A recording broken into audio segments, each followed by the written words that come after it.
दोस्तों 61 हिजरी 10 मुहर्रम करबला के मैदान में हजरत इमाम हुसैन की शहादत के बाद यजीद के लोगों ने अपनी बेरहम आदतों के तहत शहीदों की लाशों पर घोड़े दौड़ाई।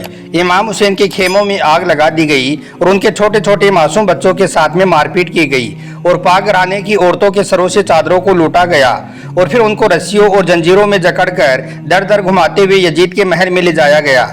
आज हम आपको बताने वाले हैं कि जब हजरत इमाम हुसैन का सर मुबारक और आले मुस्तफ़ा को यजीद के दरबार में ले जाया गया तो इस काफिले को देखकर यजीद की बीवी रोने क्यों लगी और फिर भरे दरबार में यजीद के सामने जाकर उसे थप्पड़ क्यों मारा, उसे रुसवा क्यों किया जबकि वो यजीद की बीवी थी।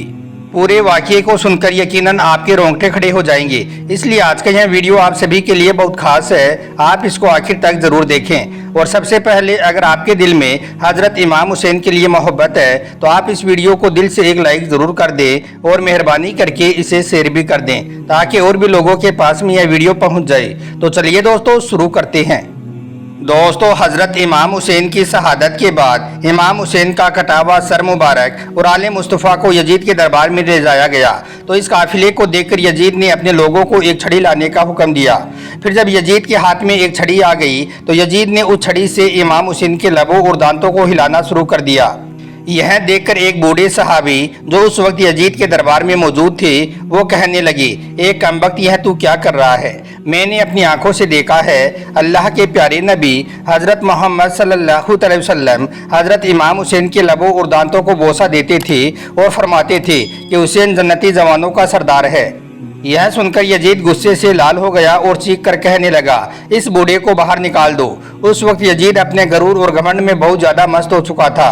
वो यह समझ रहा था कि वो करबला में कामयाब हुआ है, इसलिए फिर यजीद गरज कर कहने लगा, काश आज मेरे बाप और दादा जिंदा होते जो जंगे बदर में कत्ल कर दिए गए थे। उनको आज मैं दिखाता कि देखो मैंने किस तरह से आज आले रसूल से इंतकाम लिया है, मैंने आज इनकी कैसी हालत कर दी है। आज वो जिंदा होते तो इन्हें देखकर बहुत खुश होते। दोस्तों यजीद की यह आवाज़ सुनकर एक औरत फौरन ही यजीद की बीवी हिंद के पास गई और जाकर कहने लगी, ए हिंद, अभी हमारे महल में कुछ कैदी आई हैं जिन्हें देखकर दिल दहल जाता है, आओ उन्हें देखने के लिए चलते हैं। यह सुनकर हिंद फौरन ही उठ गई, अपने सर पर एक चादर डाली और उस मुकाम पर आ गई। आकर उसने अपनी एक खादिमा को हुक्म दिया कि एक कुर्सी लाई जाए। फौरन ही कुर्सी आ गई और यजीद की बीवी उस कुर्सी पर बैठकर उन्हें देखने लगी। इतने में हजरत इमाम हुसैन की बहन बीबी जैनब की नज़र उस पर पड़ गई। बीबी जैनब ने उसे गौर से देखा तो वो उसे पहचान गई, इसलिए फिर वो अपनी बहन उम्मे कुलसुम से कहने लगी, बहन क्या आप इस औरत को जानती हो? इस पर उम्मे कुलसुम ने जवाब दिया कि नहीं बहन, मैं इसे नहीं पहचानती हूँ। इसके बाद बीबी जैनब ने फरमाया कि बहन यह हमारी कनीज हिंदे अब्दुल्ला है, यह पहले हमारे घर में कामकाज करती थी। यह सुनकर उम्मे कुलसुम ने फौरन ही अपना सर नीचे कर लिया। इसके बाद बीबी जैनब ने भी अपना सर मुबारक नीचे झुका लिया ताकि हिंद उनकी तरफ मुतवज्जो ना हो सके। लेकिन इधर यजीद की बीवी हिंद दोनों बीवियों को गौर से देख रही थी। इसके बाद हिंद आगे बढ़ी और उनसे पूछा कि आप दोनों ने आपस में क्या गुफ्तगू की है।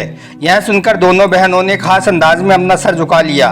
यह देखकर हिंद ने पूछा कि क्या कोई खास बात है। इस पर भी बीबी जैनब ने कोई जवाब नहीं दिया और खामोश रही। इसके बाद यजीद की बीवी हिंद ने फिर पूछा, आप किस इलाके से आई हैं? यह सुनकर बीबी जैनब खामोश ना रह सकी, इसलिए फिर फरमाया कि यह मदीना मुनव्वरा के रहने वाले हैं। अब यजीद की बीवी हिंद ने जैसे ही मदीना शरीफ का नाम सुना तो फौरन ही उसने अपनी कुर्सी छोड़ दी और उनके एहतराम में खड़ी हो गई। फिर पूछने लगी, बहन क्या आप मदीना वालों को जानती हो? इस पर बीबी जैनब ने पूछा, तुम किन मदीना वालों के बारे में पूछ रही हो, यानी कि तुम किन के बारे में जानना चाह रही हो? इस पर हिंद ने कहा, मैं अपने आका हजरत अली और उनके घर वालों के मुतालिक कुछ पूछना चाहती हूँ। हजरत अली का नाम लेते ही हिंद की आंखों में आंसू आ गई। इसके बाद वो खुद ही कहने लगी, मैं उस घर की खादिमा रह चुकी हूँ, पहले मैं उस घर में काम किया करती थी, मुझे उस घराने से बहुत ज़्यादा मोहब्बत है। यह सुनकर बीबी जैनब ने पूछा, तुम उस घर के किन किन अफराद को जानती हो और तुम किन के मुतालिक पूछना चाहती हो? इस पर यजीद की बीवी हिंद ने कहा, मैं अपने आका हजरत अली की औलाद का हाल मालूम करना चाहती हूँ। मैं हजरत इमाम हुसैन और औलाद हुसैन का हाल जानना चाहती हूँ। मैं मेरे आका हजरत अली की पाक बेटियों का हाल मालूम करना चाहती हूँ। खास करके मैं अपनी आकाज़ादियों जैनब और उम्मे कुलसुम की खैरियत मालूम करना चाहती हूँ और इसी तरह से हजरत फातिमा की दूसरी औलाद के मुतालिक मालूम करना चाहती हूँ। बीबी जैनब ने हिंद की बात सुनकर अश्कबार आंखों से जवाब दिया, ए हिंद, तूने जो कुछ पूछा है मैं तुझे इस बारे में तफसील के साथ बताती हूँ। तूने हजरत अली के घर के मुतालिक हमसे पूछा है तो हम आपको बता दें कि हम उस घर को खाली छोड़कर आए हैं। तूने हजरत इमाम हुसैन के मुतालिक हमसे पूछा है तो वो देखो, तुम्हारे आका हजरत इमाम हुसैन का सर मुबारक तुम्हारे शोहर यजीद के सामने रखा हुआ है। तुमने औलादे अली के बारे में पूछा है तो हम हजरत अब्बास समेत सारे नौजवानों को करबला के तपते मैदान में बेगुस्लो बेकफन छोड़ आए हैं। ए हिंद, तूने औलादे हुसैन के मुतालिक पूछा है तो सुनो, उनके घर के सारे जवान शहीद हो गई हैं, सिर्फ एक इमाम सज्जाद बाकी बचा है जो इस वक्त तेरे सामने है, जो बीमारी की वजह से इस वक्त नादवा है। और तूने जिस जैनब के मुतालिक पूछा है तो जरा अपने दिल पर हाथ रखकर सुनो, मैं ही जैनब हूँ और मेरे साथ में जो ये है यह मेरी बहन उम्मे कुलसुम है। दोस्तों, बीबी जैनब का यह दर्द भरा जवाब सुनकर यजीद की बीबी हिंद की चीखें निकल गई और अपना सर पीटकर कहने लगी, हाय मेरी आका जादियो, यह क्या हो गया है। ए मेरे मजलूम आका हजरत इमाम हुसैन, काश मैं इससे पहले अंधी हो जाती और हजरत फातिमा की बेटियों को इस हालत में ना देखती। रोते रोते हिंद बेकाबू हो गई, इसलिए फिर फौरन ही एक पत्थर उठाकर अपना वो सिर पीटने लगी। उसने इतने जोर से अपना सिर पीटा कि उसका सारा बदन खून से लाल हो गया और वो वहीं पर ही बेहोश हो गई। फिर जब यजीद की बीबी हिंद को होश आया तो बीबी जैनब उसकी तरफ मुतवज्जो होकर कहने लगी, ए हिंद, तुम खड़ी हो जाओ और अपने घर वापस चली जाओ, क्योंकि तुम्हारा शोहर यजीद बहुत जालिम शख्स है। हम अपनी मुसीबत का वक्त गुजार लेंगे। हम ये नहीं चाहते हैं कि हमारी वजह से तुम्हारा सुकून बर्बाद हो जाए। यह सुनकर हिंद ने जवाब दिया, या खुदा, मुझे मेरे आका हजरत इमाम हुसैन से ज़्यादा अजीज कोई नहीं है। अब मेरी पूरी ज़िंदगी का सुकून ख़त्म हो चुका है और अब मैं अपनी पूरी ज़िंदगी इसी तरह रोते हुए गुजारूंगी। इसके आगे हिंद ने कहा, ए मेरी आका जादियो, मैं आपसे दरख्वास्त करती हूँ कि आप सब मेरे घर आएँ, वरना मैं भी आपके साथ में यहीं पर ही बैठी रहूँगी और अपने घर वापस नहीं जाऊँगी। इतना कहकर यजीद की बीवी हिंद खड़ी हो गई और अपने सर की चादर उतारकर अपना सर पीटते हुए अपने शोहर यजीद के सामने पहुँच गई।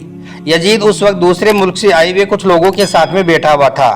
ऐसे में हिंद यजीद के सामने जाकर कहने लगी, ए यजीद, क्या तूने हुक्म दिया था कि मेरे आका हजरत इमाम हुसैन का सर मुबारक नौके नेजा पर बुलंद किया जाए और फिर दरवाजे पर लटकाया जाए। अब यजीद ने जैसे ही अपनी बीवी को इस हालत में देखा तो वो फौरन ही उठ गया। वो भरे दरबार में अपनी बीवी को नंगा सर देखकर बर्दाश्त ना कर पाया, इसलिए यजीद ने फौरन ही एक चादर उठाई और हिंद के सर पर डालता हुआ कहने लगा कि हाँ, मैंने ही हुक्म दिया था और अब तो नवासा रसूल पर मातम करना चाहती है तो बेशक कर, लेकिन हकीकत तो ये है कि इब्ने जियाद ने जल्दबाजी से काम लेते हुए इमाम हुसैन का कत्ल कर दिया है। दोस्तों, अब यजीद अपनी बीवी के सर पर चादर डालते हुए मकारो फरेब के साथ भरे जुमले कहने लगा। यह देखकर यजीद की बीवी हिंद ने कहा, ए यजीद, खुदा तुझे तबाह करे। अपनी बीवी को भरे दरबार में नंगा सर देखकर तेरी गैरत जाग उठी है, मगर तू रसूल जादियों को सरेआम उनके सरों से चादर उतारकर भरे बाजार में घुमाया और नंगे सर घुमाता हुआ अपने दरबार में लाया। ए यजीद, रसूल जादियों की चादरें छीनकर उन्हें नामहरमों के सामने लाते वक्त तेरी गैरत कहाँ मर गई थी। लानत हो तुझ पर ए यजीद। यह मंजर देखकर यजीद की सारी औरतें भी चिल्ला उठी। इस तरह से अब यजीद के महल में एक कोराम सा छा गया और यजीद अपना सर पकड़कर बैठ गया। सलाम हो हजरत इमाम हुसैन पर, सलाम हो करबला के तमाम शहीदों पर।